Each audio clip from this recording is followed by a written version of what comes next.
네, 두 번째 아이템 이슈는 뭔가요?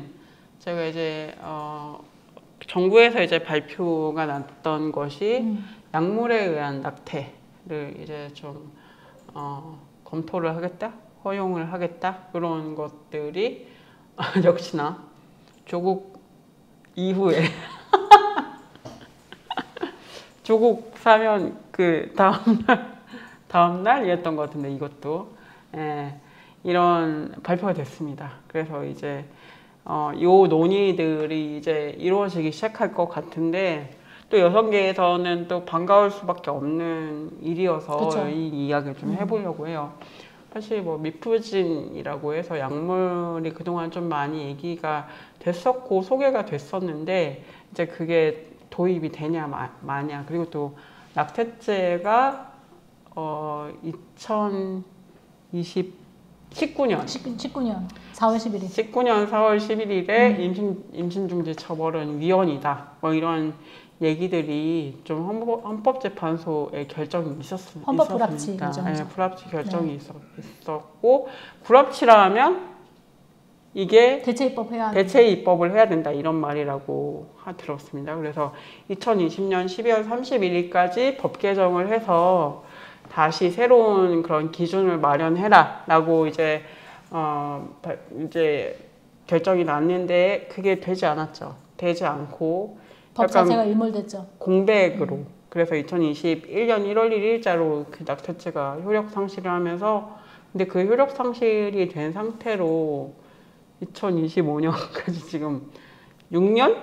5년 동안 4년이군요. 4년 동안 계속 이 상태로 왔었고 그래서 이 낙태죄에 대해서 이제 좀 낙태를 하냐 마냐 이거에 대해서 두고 또 어떻게 처벌은 없어졌다고 하지만 사실은 뭔가 안정적으로 할 수 있는 그런 여건이 마련된 것도 아니고 그럼 여성들이 어디서 지원을 받아야 되는지 어디서 수술을 받아야 되는지 찾을 수 있는 그런 기준들이 없었기 때문에 여전히 낙태죄는 없어졌음에도 계속 불안한 상태로 여성들이 그동안 좀 있었던 것 같고 검색만 좀 해봐도 이거 처벌되나요? 처벌 안 되는 건가요? 라는 질문이 최근까지도 굉장히 많이 나오고 여성들이 어디에서 좀 보호를 받아야 되는지 그런 것들이 전체적으로 공백의 상태로 남아있던 상태였던 것 같습니다. 그래서 뭐 살인죄로 기소되는 일도 있다 뭐 이렇게 또 다루기도 했고 그래서 이제 뭐 낙태 허용 주수 뭐 이런 것들을 또 계속 논란으로 계속 남아 있을 뿐이었죠. 그래서 좀 최근에 제가 봤던 것이 이제 뭐 최근에 남윤인순 네. 맞죠? 네. 의원이 최근에 뭐 모자보건법이나 이런 거 개정을 통해서 이수진 의원도 네. 이걸 좀 다시 한번 논의를 하자라고 이제 제안을 했고 그리고 이것 이후에 최근에 이제 그 발표가 있었던 거죠. 한 달 사이에 그런 발표가 있어서 다시 우리가 이제 논의를 좀 할 수 있는 어떤 물꼬가 트였다라는 생각이 듭니다. 네, 그 조국 얘기했는데 사실은 조국보다는 이거는 아니에요. 국정기획위원회가 활동이 종료되면서 활동 종료되면서 그 안에 이제 미프진이나 이런 것들을 도입해서 가겠다라는 이게 세부안이 있었던 거고 그런 것들을 하면서 이제 남윤인순 의원이나 이수진 의원이 법 개정 법률안을 이제 개정하면서 그러니까 개정안을 발의하면서 이게 좀 화제가 된 측면이 있어요. 그렇군요. 국정개혁위원회 또 국정과제 중에 하나로 들어 있었다라는 것도 또 확인을 드리고, 네, 제가 너무 그냥 그거에 너무 매몰돼 있는. 너무 조국을 신경 쓰는. 이게 다 조국 때문이 아니고 어쨌든 국정과제 중에 하나로 들어 있었다고 하고요. 어쨌든 입법 공백이 어쨌든 이루어질 수밖에 없었던 게 문재인 말 윤석열 초 이 시기가 애매하게 또 걸려 있었던 것도 있을 것 같습니다. 저는 오히려 입법 공백이었던 게 전 다행이었다는 생각도 들어요. 그래요? 그러니까 물론 그렇게 하면 안 됐지만, 그러니까 이게 지난 헌법 불합치 결정 나올 때 그 문제가 있었어요. 형법 자체를 그러니까 처벌하지 말라는 그런 내용은 없었어요. 그러니까 아예 낙지죄를 금지 그런 내용이 아니라 주스 얘기가 거기 들어있단 말이에요. 그래서 그런 부분이 있기 때문에 만약에 그 대체 입법이 됐다라고 하면은 그 주스에 대한 그래서 문재인 정부에서 추진했었잖아요. 중간에 문재인 정부가 2020년도 10월에 형법이랑 모자보건 그러니까 모자보건법 개정안을 입법 예고했었어요. 입법 예고했었는데 이때를 기준을 어떻게 삼았었냐면 임신 14주, 임신 24주를 기준으로 임신 14주 이 내에 있을 때는 그 조건 없이 가능, 네, 낙태 가능.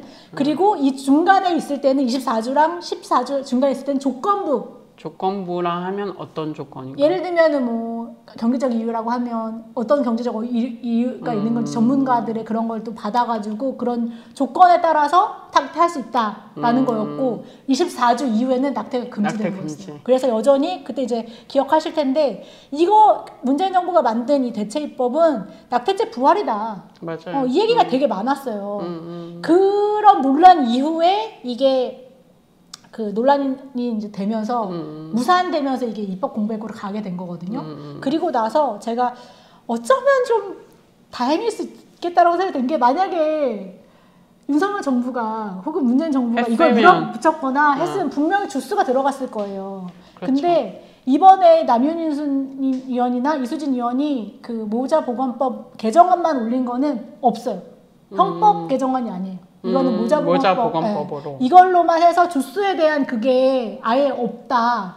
그래서 이제 여성이 안전한 그런 낙태를 위한 임시 중지를 위한 이런 내용이 이제 내용만 들어간 거여서 나는 오히려 어떻게 보면 좀 다행인가? 라는 생각도 저 개인적으로 좀 들었던 것 같아요. 그러니까 이게 뭐 이게 시각의 문제지만 사실은 여성 건강의 문제로 접근을 하기보다는 이제 태아 중심의 맞아요. 사고가 그동안 있었기 때문에 이거를 몇 주부터를 인간으로 볼 것이냐 이 핵심적으로 이게 제일 많이 논의가 됐었죠. 그쵸. 그래서 여성의 선택권은 사실은 없고 주스 이 이상이 되면은 무조건 안 된다 이런 논리였던 건데 이것도 참 애매하죠 사실은. 그래가지고 그래서 오히려 문재인 정부 때는 그 성재생산권 이런 거에 대한 깊은 얘기가 안 되고 또 다시 몇 주 논쟁으로 이게 흘러갔거든요. 이게 14주면 맞나? 근데 그때 또 14주 또 여성 위협 이런 데서 또 다 반대하고 막. 14주는 정말 말이 안 된다. 이건 14주, 너무 24주. 24주고 그래요. 네. 사실 이게 되게 그 여성의 목소리는 어디에도 없는 느낌이 들긴 해요. 그러니까 여성들이 내가 14주면 나을 수 있고 24주면 나을 수 없는 만약에 내가 지금 나을 수 없는 경제적으로 그런 상황인데 24주가 되면 나 나을 수 있나 갑자기? 24주 지나면 내가 나아야 되나? 나아야 될 수밖에 없는 거잖아. 나을 수밖에 없어. 안 되니까. 근데 내 상황은 똑같아. 그쵸. 그때랑 지금이랑 똑같아. 힘들어.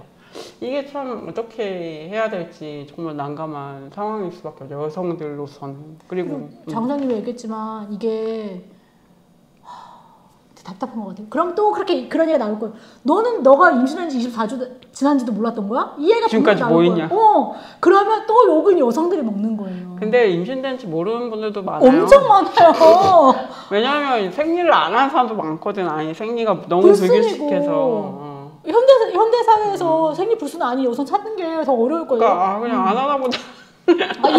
이번 달은 건너뛰나 보다. 계속 그러다 보면 이제 그렇게 될 수도 있는 거죠. 예. 그러니까 모르는 분들도 많고 실제로.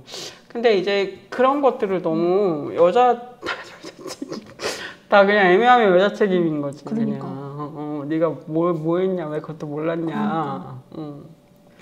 그죠. 근데 이제 그런 것들이 좀 사실 이게 여러 가지 것들이 이게 만약에 뭔가 가정 안에 있지 않은 여성들이라면 뭔가 산부인과에 찾아가거나 뭔가 상담을 받거나 특히 어리고 뭐 경제력이 없거나 막 이런 다양한 경우에 그럴 수밖에 없기 때문에 이게 쉽지가 않은 거고 저는 만약에 거기 아까 얘기했던 막 뭐 내 경제 상황을 증명해야 돼. 그럼 이것도 뭐 떼야 될 게 엄청 많을 거 아니야. 안 그래? 안 봐도 진짜 유튜브야.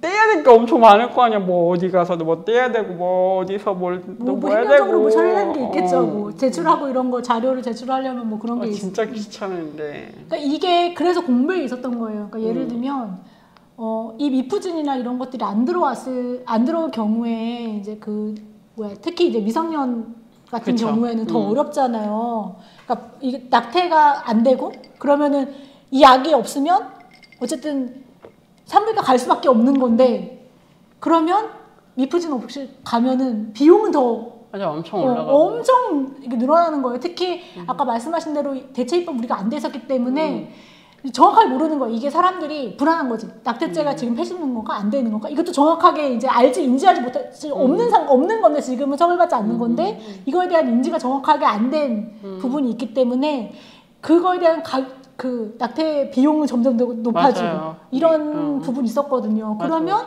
이런 사각지대에 있는 특히 미성년 같은 경우에는 어쩔 수 없는 거예요. 이거를 높은 비용을 내고. 지불하면서 자신의 몸에는 더 큰 데미지를 입는 형태로 이 문제를 이게 만날 수밖에 없는 거기 때문에 이 미프지나 이런 거는 빠르게 도입되긴 했었어야 됐어요. 맞아. 그리고 이거는 대체 입법 그 문재인 정부 때 대체 입법 안 됐더라도 이건 할 수 있었던 일이었어요. 그죠. 근데 안 한 거죠.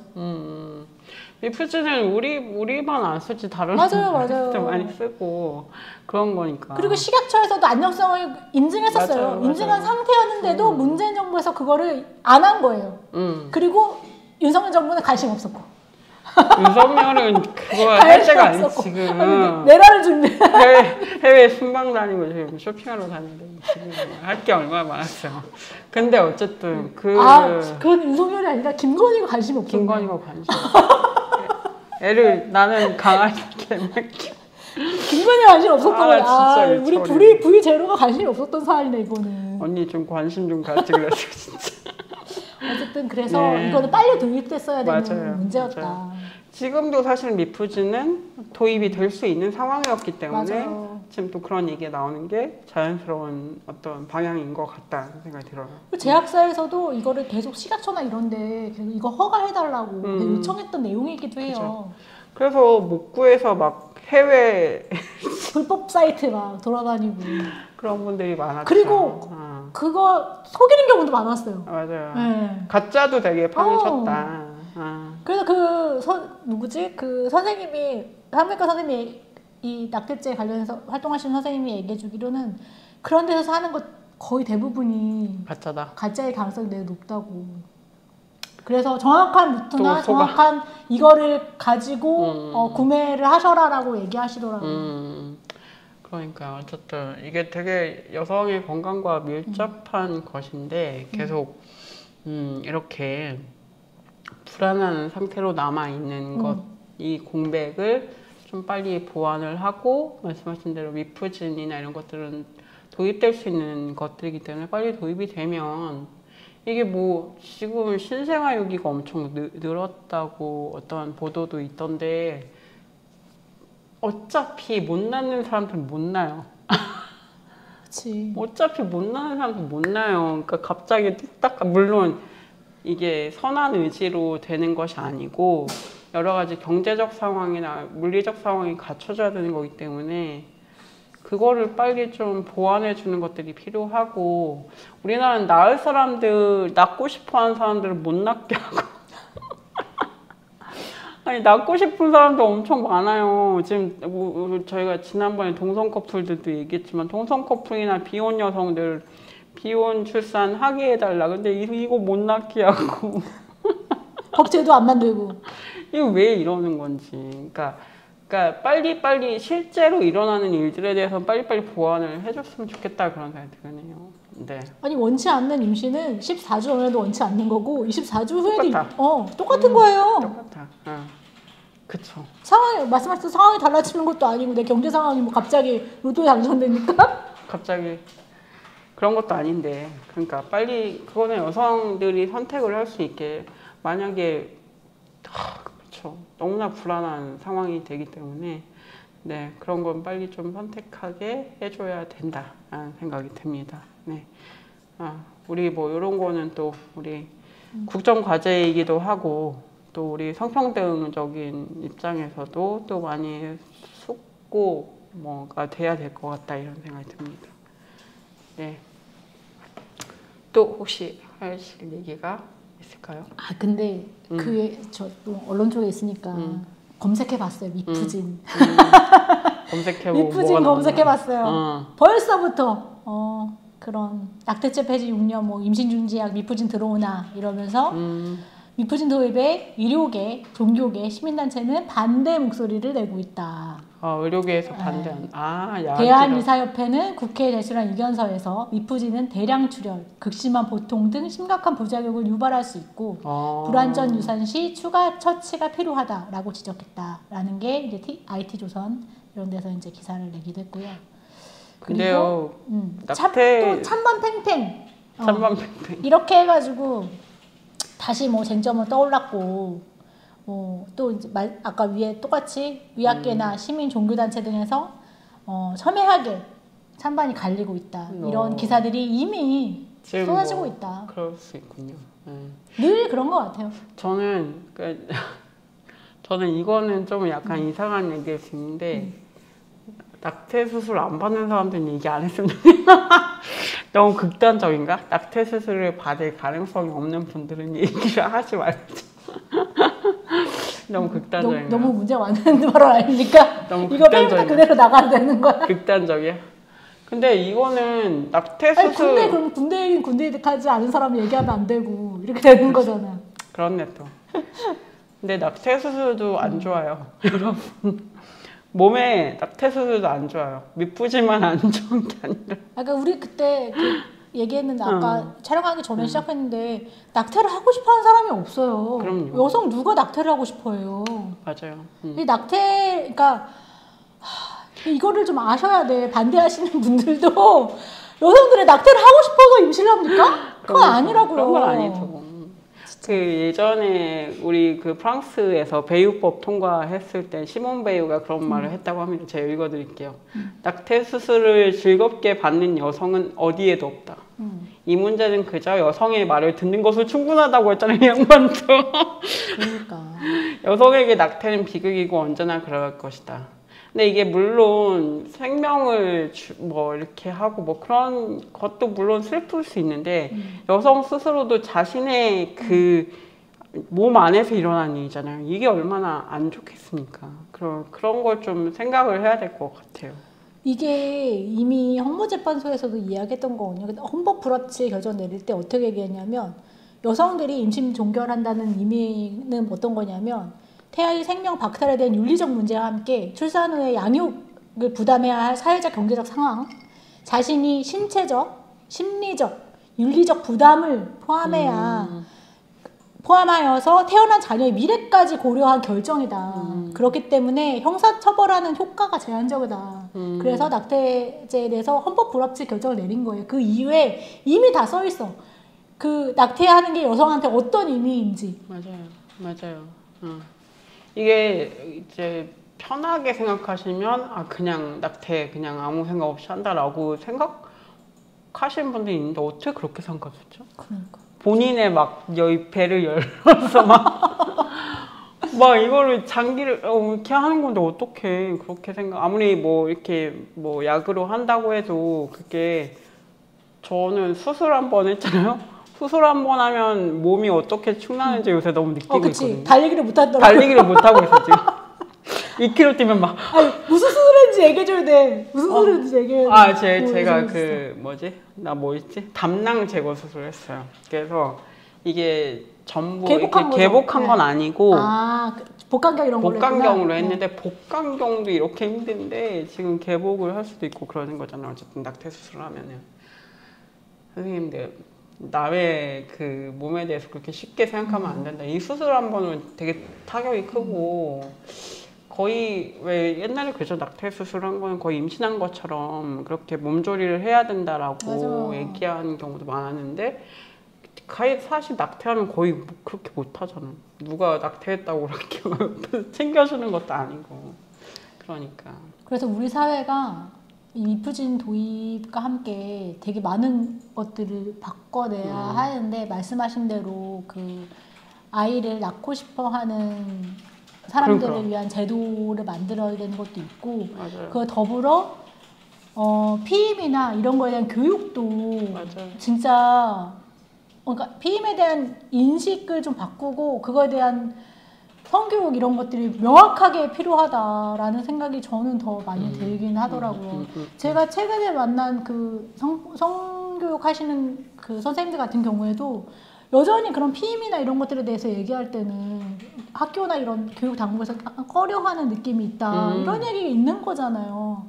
여전히 우리 사회는 그러고 있다고요. 맞아요. 이런 걸 바꿔내야 된다. 뭐 이렇게 부끄러우신가? 뭐가 부끄러운 거지? 근데 부끄러운 게 아니라 당연한 얘기를 거예요. 해서 얘기를. 진짜 피임은 당연한 겁니다. 그러니까 임신을 계획하고 있는 게 아니라면 맞아요. 피임은 100% 당연히 해야 되는 것입니다. 네, 그렇군요. 네. 당연하게 해야 될 것으로 우리가 이야기를 하고 성교육뿐만 아니라 사회적으로도 좀 낳고 싶은 사람들 낳게 해주고 낳을 수 없는 사람들은 보호를 해주는 방향으로 좀 이게 제도가 설계가 돼야 될 것 같다 이런 생각을 또 하면서 저희 또 펠미묻다 이제 마무리를 좀 해볼까요? 네.